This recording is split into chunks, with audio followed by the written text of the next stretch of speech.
Hello everyone. In this video I will discuss one of the films called The World's End, and never forget that I always pray for you and your family to be happy and healthy always. The story begins with a sturdy man named Gary, shown sitting with a few others to share experiences. Gary recounts how 20 years ago he and his 4 friends embarked on a memorable challenge. They visited and had a drink at 12 different bars in their hometown of Newton Heaven, England. Gary's 4 friends were Oliver, often called Omen, due to a birthmark shaped like a circle on his forehead. Peter was the youngest among them, while Stephen usually competed with Gary for women, and Andy was Gary's closest friend at the time.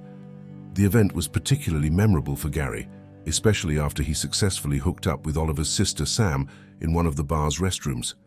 However, the event didn't go smoothly, as they ultimately failed to reach the 12th bar, named The World's End. Gary, who is now recounting this to the people in front of him, suddenly feels the urge to restart the failed challenge. Therefore, driven by the desire to complete what he once started, Gary takes the initiative to reach out to his old friends. First, he went to visit Peter, who is currently managing his father's luxury car dealership. Then Stephen, who is now a construction manager at a property development company. Next, Gary visited Oliver, who has become a real estate agent and has had laser surgery on the birthmark on his forehead so he wouldn't be called Omen anymore. When his friends agreed to reunite on the condition that Gary successfully convinced Andy, it revealed the underlying issue from the night of the failure 20 years ago. Gary and Andy were involved in a car accident where miraculously Gary was unharmed while Andy was arrested for drunk driving. As a result of the incident, Andy no longer drinks alcohol and feels disappointed with Gary. Initially, Andy, now a senior partner in a law firm, firmly rejected Gary's invitation to reunite. However, Gary eventually persuaded Andy after he handed over some money to pay off his old debts and informed him that his mother had passed away just a week ago. This news deeply touched Andy, prompting him to agree to meet again at a train station. On that day, Gary arrived almost an hour late with an antique car they called the Beast, a Ford car that Gary had bought from Peter over 20 years ago. This car brought back precious nostalgia for the 5 friends, especially after Gary revealed that he still had a music cassette given by Stephen 20 years ago. Entering the Newton Heaven area, their car was briefly stopped by a police officer who informed Gary that his taillights were out. Fortunately, they didn't encounter any serious issues, allowing the friends to continue their journey to an inn in Newton Heaven to store their belongings. Without wasting much time, Gary immediately invited the others to visit the first bar, bringing along a 20-year-old outdated map. Along the way, they saw a strange statue that Peter initially thought was modern art. Upon reaching the first bar named The First Post, they noticed something odd.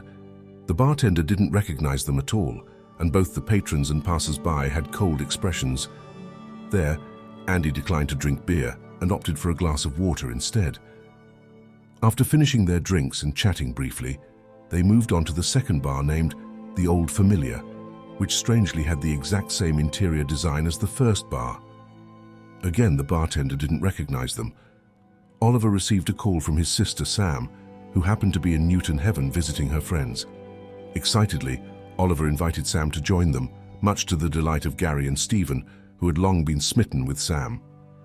Next, after Gary received a slap from Sam for following her into the bathroom, the 5 friends continued their journey to another bar called The Famous Cock.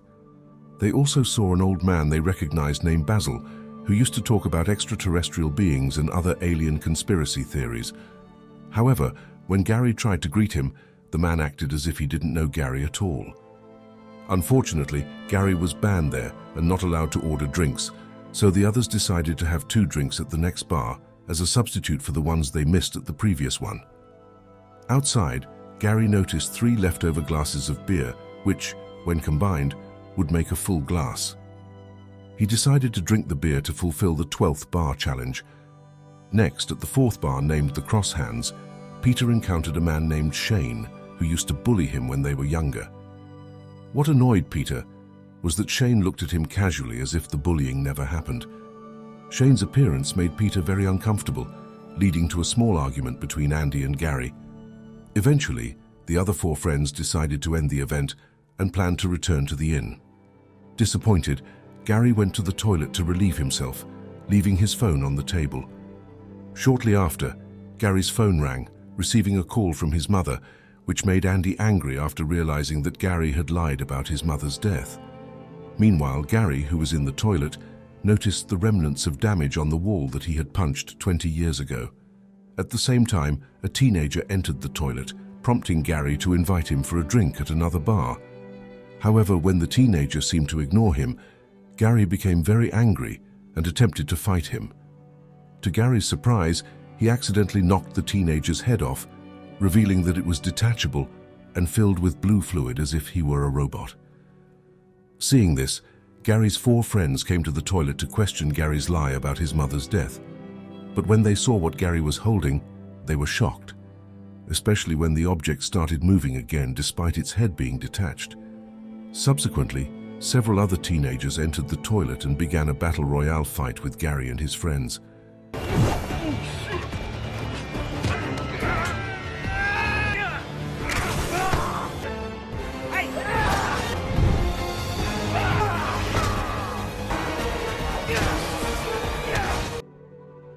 After the fight, Gary assumed that the reason people didn't recognize him was that they had been replaced with strange objects they dubbed as robots.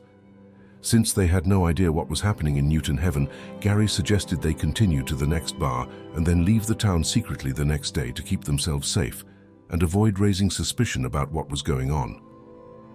Andy, who had been drinking only water, suddenly gulped down 5 shots of small glasses and agreed with Gary's plan. Upon reaching the bar named the Good Companions, they discreetly drank a glass of beer and tried to act normal to avoid appearing suspicious to the people around them.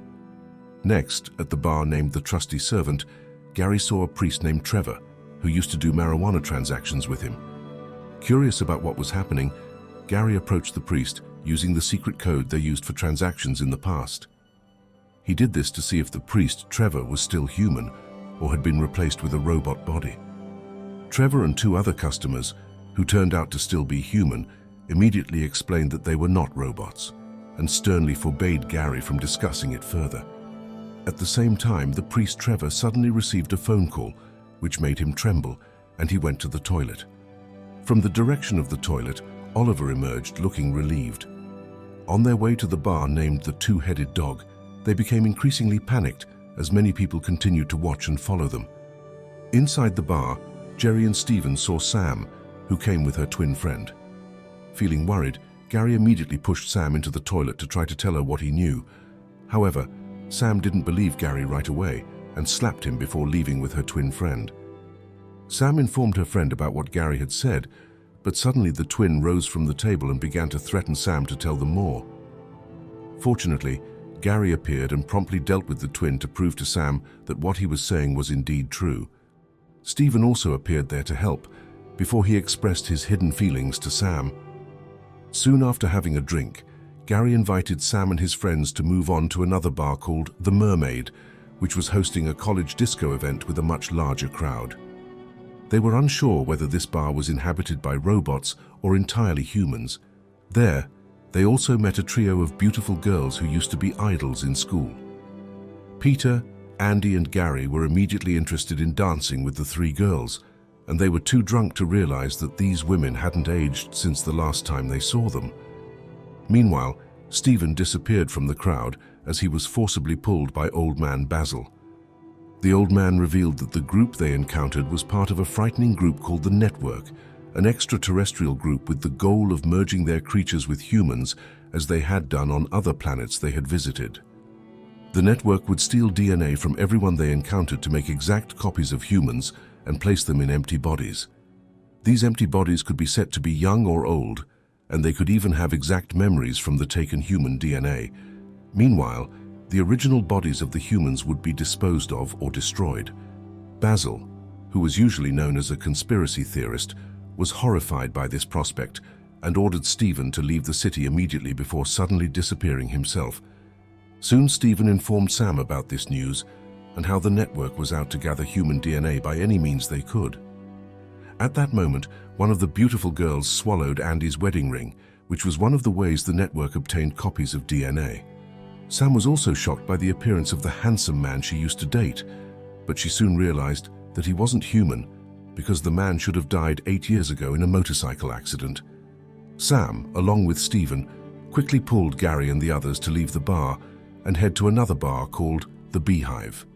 Surprisingly, there they were greeted by their old professor named Shepard, who had even prepared some glasses of beer. Shepard attempted to interrogate them about what they knew and urged the group to give in and voluntarily join the network. Andy, seeing Oliver looking relaxed at the suggestion, immediately realized that the birthmark on Oliver's forehead had reappeared. Realizing that he wasn't the real Oliver, Andy quickly punched him and showed that Oliver had actually been replaced by a robot body since he came out of the toilet earlier. This action triggered a fight where the robots there immediately attacked Gary and the others. The robots turned out to have the ability to repair themselves, prompting Gary to decide to quickly take Sam and flee. Upon reaching the car, Sam was forced to leave the town as quickly as possible, while Gary attempted to divert the attention of the robots as he ran towards his secret headquarters. There, he reunited with Andy, Peter and Stephen, who of course were not immediately trusting of Gary's late arrival.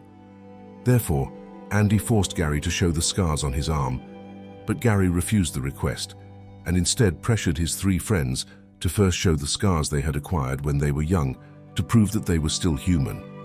Unfortunately, shortly after, the robots began to arrive, so they decided to leave as quickly as possible. During the escape in a park, Peter encountered Shane again, who apologized for the bullying he had done. Still harboring resentment from the past incident, Peter unleashed his anger by continuously beating Shane, even though Shane himself had been replaced by a robot body. Unfortunately, this action only led to Peter being cornered, leaving no choice for Andy, Gary and Stephen but to leave him behind. In this escape, they also discovered that the statue Peter initially thought was modern art was actually a surveillance robot, which was now chasing them as well. Unfortunately, with all the roads blocked, they had no choice but to break into the 10th bar, named the King's Head, and then exit through its back door. Growing more concerned, Andy and Stephen agreed to quickly return to the car and leave the town.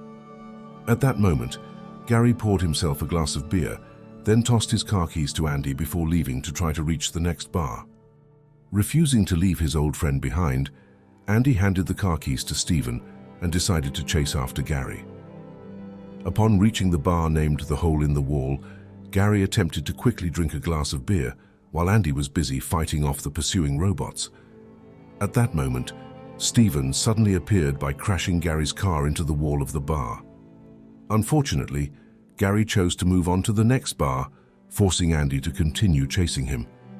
Meanwhile, Stephen, still inside the car, began to come under attack from the robots surrounding him. Next, at the 12th bar named the World End, a glass of beer was already on the table, seemingly prepared for Gary. However, when Gary tried to drink it, Andy suddenly arrived and knocked the glass over. This sparked a fight between the two, during which Andy realized that Gary was actually a patient at the mental hospital. This explained why Gary had previously refused to show the scars on his arm, because he didn't want his hospital wristband to be seen by his friends. At that moment, Gary revealed that he had a very poor life and had attempted suicide several times. He desperately wanted a happy life like Andy's, where he had 2 children, a beautiful wife and a good job. Hearing this, Andy immediately told Gary that he actually didn't have the happy life that Gary thought he did. His wife had decided to leave him a few months ago due to irreconcilable differences. At that moment, as Gary poured beer into his glass, the barroom suddenly began to shake, and the floor they stood on slowly started descending downwards. They were both taken to a mysterious room surrounded by robots, and a booming voice emanated from a holographic light in the middle of the room. The voice declared that they were the network, and their goal was to recreate a more civilized society on Earth, as they had done on other planets before. According to them, Earth was the most uncivilized planet in the entire galaxy. The network also promised to replace and make humans ageless, as they had done with some individuals they encountered previously. They even brought forth younger clone versions of Gary and his 4 friends from their youth, but Gary refused the offer and destroyed the younger robot versions of themselves. Meanwhile, Stephen, who had survived, appeared within the assembly to reunite with Gary and Andy. Together, the 3 remaining friends opposed the network, stating that humans did not need to be changed. They might be messy, but they were proud of it because fundamentally, humans lived in freedom. Lastly, Gary berated the network and demanded it to leave Earth. Exhausted from arguing with Gary, the network finally relented and decided to leave Earth with whatever remained on it. Shortly after, the room began to shake violently and slowly started self-destructing. Basil, who was revealed to still be human, emerged from the crowd of robots to guide Gary and the others towards the exit. Upon exiting, they were approached by Sam, who was actually lost trying to find a way out of Newton Heaven.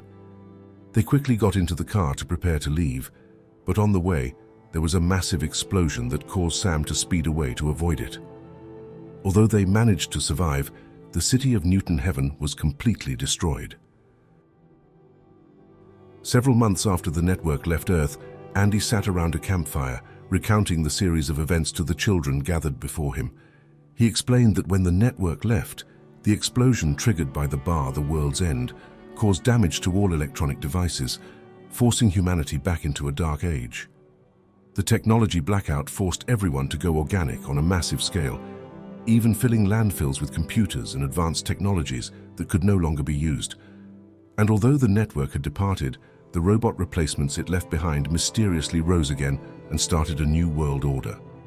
Oliver, who had been turned into a robot, returned to his old job as a real estate agent, albeit with an artificial head. Peter, also transformed into a robot, returned to his family, keeping his identity secret from his wife. Stephen married Sam and they settled in a small town outside London. Andy finally reconciled with his wife and lived as a farmer in their new home. But what about Jerry? Andy didn't know what happened to Gary because after the events in Newton Heaven, they decided to part ways. However, Andy hoped that Gary would find true happiness that wasn't based on a pint of beer. Unfortunately, Andy's hopes were different from Gary's actions. Gary now found himself amidst the ruins of Newton Heaven to restart his 12-bar challenge. But this time, he led a group consisting of young robots cloned from the DNA of his 4 old friends. And that's how the story of the film The World's End ends. And that's it for the story series of this film. Thank you for watching. Don't forget to support this channel by subscribe, like and share. See you in the next video. Goodbye.